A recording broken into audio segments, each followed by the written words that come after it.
So I wanted to get the fun 2000 movie out of the way before we get over to a topic that's a little bit more serious. Now, don't get me wrong, it's not all just going to be doom and gloom from now on, but in talking about the next topic of the video, I need to bring up the real life disappearance of James Dallas Egbert III. Dallas was a 16-year-old student at Michigan State when he disappeared in August of 1979. Without having any leads, Dallas's parents hired private detective William Deere to find him. In one of his press hearings during the case, Deere made mention of Dallas being a fan of Dungeons & Dragons and possibly had gotten lost under the maintenance tunnels at the college playing a game. This becomes a media circus with the papers and news coverage running with the D&D angle. Suddenly, this little-known board game played by kids and college students became the hot topic of the day. This inspired author Rona Jaffe to write Mazes and Monsters in 1981, which was then turned to a TV movie less than a year later in 1982. Mazes and Monsters exists in the bigger social sphere of influence in the nerd world.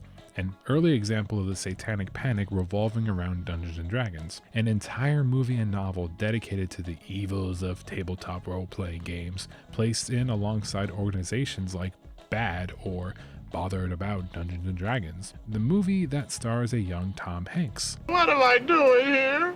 Which adds even more reputation to this footnote in social history of D&D and the 1980 Satanic Panic as something to be looked on and mocked as an overt reaction to real-life tragedies that laser-focused time and energy that should have been focused elsewhere. That's kind of far out. Mazes and Monsters is a far-out game. With all that being said, is the movie or the book it's based on, any good? The movie begins with a flash forward. The police arrive in front of some abandoned tunnels to start an investigation into a missing student at the local college. We then have a flash forward where the main characters are introduced. Both book and movie first introduce JJ, JJ, and his bird Merlin. Poor JJ. It's hard for me to explain easily what my problem is with JJ. He's the type of character that wears many hats. I don't mean he takes on many roles, I mean he wears different types of hats in lieu of having a personality.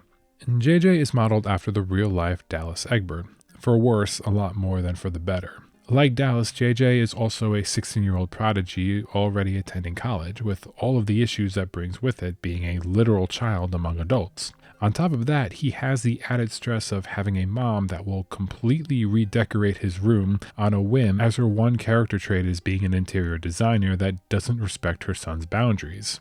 Next is Kate. She is the main character of the story. She's the one who goes through the most character growth out of the main four. Her chapters and family relationships are the most detailed and fleshed out. And she's the only one of the main characters that has a voiceover in the movie. Much like how your typical Stephen King main character is a professional artist of some kind, sometimes having an issue with substance abuse, Kate is a Rona Jaffe main character, a young woman in college or the workforce in a period of time where that was not taken very seriously, especially by dudes in and out of their field of expertise. I don't know, the guys at school are such chauvinists. I can't be myself with them. You know, you have to pretend to be dumb because bright girls scare them. When incompetent men explain my own area of expertise to me. While also in the book, but not in the movie, Kate shows the reader she wants to be taken seriously for her sexuality as well. She feels men can be intimidated by a woman that takes charge of her own sexual wants and needs throughout the book. You know I'm the hottest, you ain't never gotta hit me if... Of course, this book being over 40 years old, I like to think we as dudes have grown past these type of insecurities, right? Kate would fit right in with other Rona Jaffe stories is what I'm trying to say. Up next is Dan, the cool, handsome dungeon master. I am the maze controller. Maze controller. His problem is that he is really popular and sleeps with so many women he can't keep track of them. Which is a problem that I can totally relate to, you guys. That in turn makes it hard for him to commit to a lasting relationship with people now that he has an expectation being someone who's, well, a bit of a hoe. Similar to his relationship with his parents, the expectations part, not the hoe part. He wants to go to school to be a computer game programmer. He never mentions it outright, but it's implied that Mazes and Monsters is his way of making games for his friends while struggling to do that professionally. This isn't that far off from many game developers starting out playing D&D, then moving on to developing their own games. The first Fallout games in the 1990s have much more in common with tabletop games than computer games. And TSR, Gary Gygax's company, had a major competitor early on with Tunnels and Trolls, which was made when the developers played D&D but wanted to make the complex rules of the game more streamlined and use the much more common 6-sided dice instead of these weird shaped ones needed for D&D. Last of the main cast is Robbie. Robbie is a transfer student, leaving his old school for undisclosed reasons, but it's implied something to do with playing too much Mazes and Monsters. In the book, he's a freshman starting out. The other characters love that Robbie used to play since their old player Michael dropped out of school when his grades slipped, and he lost his scholarship afterwards playing too much Mazes and Monsters. Cecil Trachtenberg from the channel Good Bad Flicks covered Mazes and Monsters in March 2014, and one of his readings of the movie was that it's structured almost like an old drug PSA. The similarities are there in that you have Robbie trying to break his old habit of Mazes and Monsters only to be confronted by a pusher in his cool leather jacket and a fighter pilot helmet. Fucking JJ. Then he gets seduced into playing after attending one of JJ's parties. Yeah, all the cool parties that D&D players host like all the time. Ha ha ha ha. When it comes time to actually play the game in both book and movie, it's generally how the game goes. There's little to no combat shown in these scenes, so it's mostly players sitting there talking as their characters with the Dungeon Master. Maze controller. Maze Controller narrates for them. What is strange is all the candles. Trying to read a character sheet in candlelight must be brutal on the eyes. Robbie and Kate start to hit it off and start to date, much to the chagrin of 16-year-old JJ, who was crushing for 22-year-old Kate. It's in this frustration in being a teenager in college that JJ becomes, well, suicidal. And this is where we're going to get a little bit sad, so skip to the time code here if you don't want to hear anything about disappearances, runaways, or suicide. From the 1960s into the 80s, suicide and runaway rates among 15 to 25-year-olds increased, this being the first iteration and onward of baby boomer kids in the United States. The rate increased especially with low to middle-class white families. 1,000,001 things factor into this. Rejection of the suburban lifestyle that many grew up in, dodging the Vietnam War draft, abusive homes, feeling trapped, little to no psychological aid available, especially for developing adults. More on that later. The moral panic of runaway and suicide youth for the US became one of the many branches connecting to the Satanic Panic. With that being said, the amount of fiction and non-fiction movies, books, articles that feature teen runaways and suicide increased as well in response. Author Beatrix Sparks became famous by pretending to be a therapist and quote-unquote discovering the journal of an unnamed girl who took drugs, ran away, and possibly it's vague became a Satanist priestess in 1971. This was Go Ask Alice, and it's still available in print but now labeled as fiction as opposed to non-fiction back then. But going back to JJ and the inspiration for his character, Dallas Egbert. Dallas was one of these runaways in 1979. He was eventually brought home after spending some time working in New Orleans. He admitted to his parents about a suicide attempt in a hotel room during this time. Unfortunately, Dallas tried again and succeeded the very next year in 1980. Rona Jaffe took inspiration from Dallas for both JJ and Robbie in this book. Jaffe has experience in writing characters that express depression and hardship. She could write a very honest depiction of teenage anguish. In the book and movie, JJ finds a cave with the intention of ending his life in there, and this is a moment Jaffe can really do the topic some justice. He surmised the underground chambers were laid out somewhat like the branches of a tree, or a maze. His eyes widened with wonder. This was a maze. It was just like the game. How funny that he had come here planning to kill himself, and had ended up with a greater desire to live than he'd ever had before. Fucking JJ. Jay Friedman and Chris Collision from the podcast I Don't Even Own a Television mentioned in their Mazes and Monsters episode that Rona wrote this book in the span of a weekend. I haven't found anything to back that up, but I wouldn't be surprised. To give such an emotional whiplash to a character I didn't even like, and to be inspired by the real-life suicide of a real person on top of that, charitably, I can only assume this book wasn't given many editor notes, otherwise this should have been expanded on to not be so sudden. Going back to Runaways, we learn in Robbie's backstory that he had an older brother named Hall, whom ran away a couple years back. Hall said he was going to New York City. Both book and movie carry this over, including an ending set in the city. As a reader, you expect that plot point to come back in some way, especially later on when the Hall story becomes essential, but it doesn't. The character Hall is never really brought up again. A lot of energy went towards Kate's backstory though. Parents recently divorced, Dad has a much younger girlfriend that's almost Kate's age, and Kate herself trying to cope with an attack that happened to her in the dorm laundry room. Despite taking up so much of the book, the movie omits Kate's whole backstory. But the title is called Mazes and Monsters, so back to Mazes and Monsters in this Mazes and Monsters movie. And JJ decides to kill his character off and instead prompting the gang to live-action roleplay in the caves. During the game in the cave, Robbie hallucinates a Gorville. Now, a Gorville is a monster made up from the book and movie, but of course, you nerds went and made it an actual monster that you can just retrofit into the game, creating stats and backstories, mythology, everything that wasn't in any of the original text. I can't say much. I ran a Man-Bear Pig campaign once. I actually like the Gorville. He looks menacing, and the use of shadows in the scene really help it out. The cave and the fantasy elements were so interesting that it became a selling point in the advertisements for the movie, despite the movie absolutely not being that, which is a shame. I'd like to see the movie this ad depicts. You know, the gang going into the cave and being sucked into the game, Jumanji style. Instead, Robbie is left traumatized with his hallucination and starts to act more and more like his character Pardieu the Holy Man. He presumes the identity of a stereotypical monk or nun, being charitable, not drinking, no sex with Kate. He becomes more distant, finally breaking it up with Kate.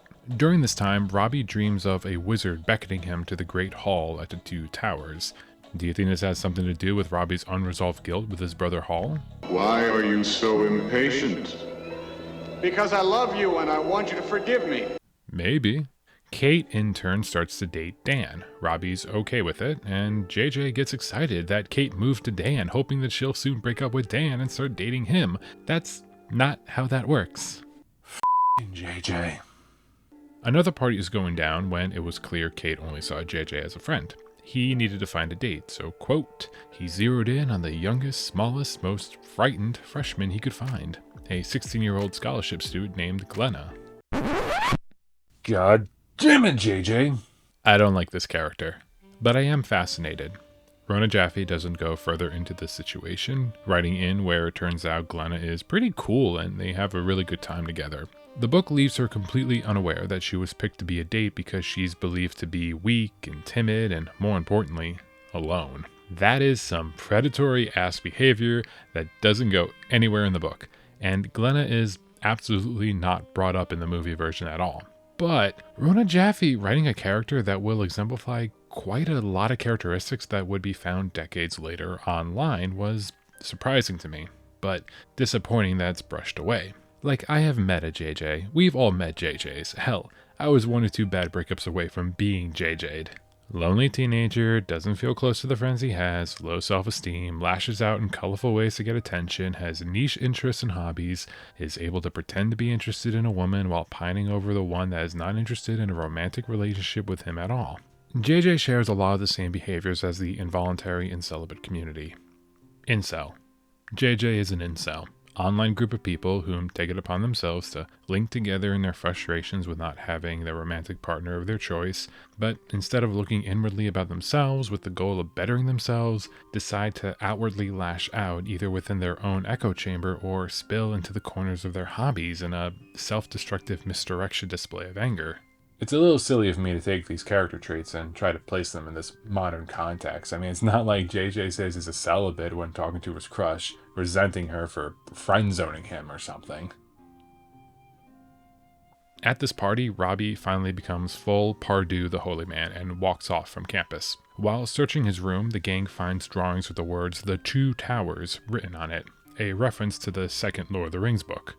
In comes Lieutenant Martini from the beginning of the movie, on the case in finding Robbie. Martini is modeled after Detective William Deere, the private eye that took the case in finding Dallas Egbert. Like Deere, Martini is very fascinated with the game the kids are playing. Well, that's kind of far out. Mazes and Monsters is a far-out game. I will go into more about William Deere after going through the movie, and we'll go over his book, The Dungeon Master, but it was Deere that brought up Dungeons & Dragons as a possible link to Dallas's disappearance, believing he got lost in the maintenance tunnels underneath the school while LARPing, and he kept it up despite, spoiler alert for later on, it had nothing to do with it. Martini in the book is not really involved much in the story. It was Robbie's friends that deduced that the two towers mentioned by Robbie was the Twin Towers in New York. This would be not the last time the World Trade Center would be in the same conversation as the Lord of the Rings. The second Lord of the Rings movie was coming out just after the 1-year anniversary of the Twin Tower attacks on 9/11. Peter Jackson made some small talk about regretting the release time and possibly changing the name, but it didn't amount to much. Personally, I remembered some talk about having a movie called The Two Towers released only a year after the attacks being controversial, but didn't really understand it. Look, I was 9, okay? It went way over my head. From what I could find, there was a petition made online that may or may not have been a parody, and some news coverage on the story, but other than that, it quieted down. But back to Mazes and Monsters, Robbie as Pardue meets the King of France. I am Pardue. I am a holy man. I'm the King of France. Alongside a dragon that sounds like a subway train, or a train that sounds like a dragon, Robbie is deep in his delusions, especially when he meets the prostitute with the heart of gold, taking Robbie/Pardue under her wing, thinking he's also a prostitute, but wearing raggedy clothes and looking high, he's never gonna pick up a customer, so she helps him out. The prostitute is also a literal child. She looked like a princess of the sprites. She was about 13 years old in appearance, which meant she could be over 100 in the sprite world. That was not old for a sprite. Wasn't this about a board game? Much like the situation with Glenna, this is not explored at all. Like, damn, we don't even get her name. But she goes on a paragraph-long praise for the Catcher in the Rye, and I'm here like, Catcher and the why is this in here?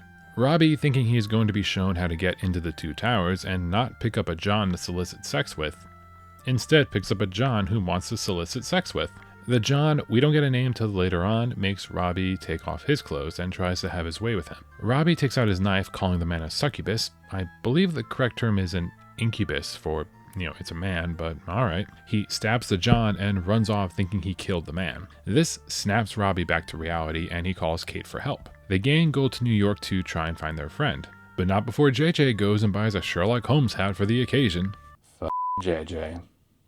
The movie being made for TV probably decided having child prostitutes and gay panic would be too much for 1982. Instead, Robbie gets into a fight with some street punks. Robbie, thinking it's the Gorville from before, looking a little less menacing in an alleyway versus the cave. But being a level 9 paladin armed only with a dagger, I'm pretty surprised Pardue managed to one-hit crit the Gorville, but it worked. With blood all over Robbie, snaps back to reality and calls Kate. In both book and movie, Robbie snaps back to Pardue. The movie because he sees more street punks. The book is never clarified. He enters the Twin Towers and finds himself on the roof planning to fly. The gang catch up to him in time, Dan being the Dungeon Master. Maze controller. Maze Controller reminds Robbie he doesn't have enough spell slots to cast flight. This snaps Robbie back again. Hooray!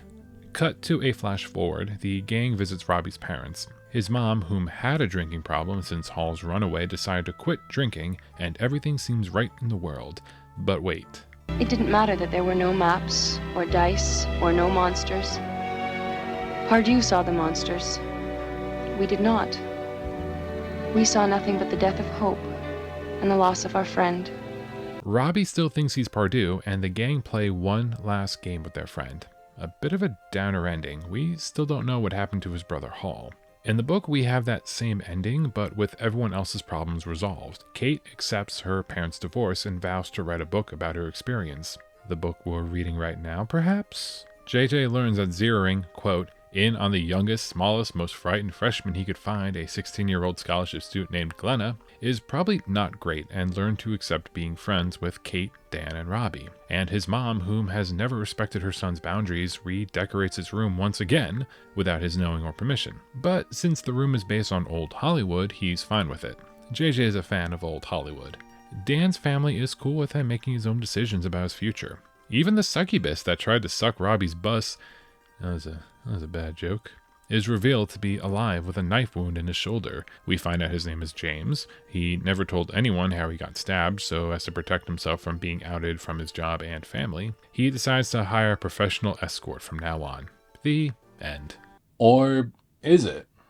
Reading the book Mazes and Monsters was like reading a time capsule. Rona Jaffe makes several references of the time period. Old toothpaste commercials, the Iran hostage crisis, and some show named Star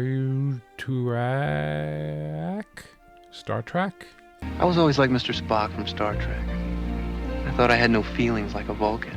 On top of that, there's this vibe going on throughout the book. Something that isn't outright addressed but hangs in the air like a beholder chilling in the background. In the 1970s, there were anxieties bubbling up in everyday life. Not all of them are addressed. Stagnation of wages, private farmland collapsing, acid rain, etc. But anxieties that even upstate East Coast affluent people like Rona Jaffe and her family couldn't really escape from are in the book. Women not being taken seriously for their independence, both in the workforce and dating life, personal and mental health, and rising crime in the city with JJ scared to hell about being mugged in the subway. It didn't happen. He's safe.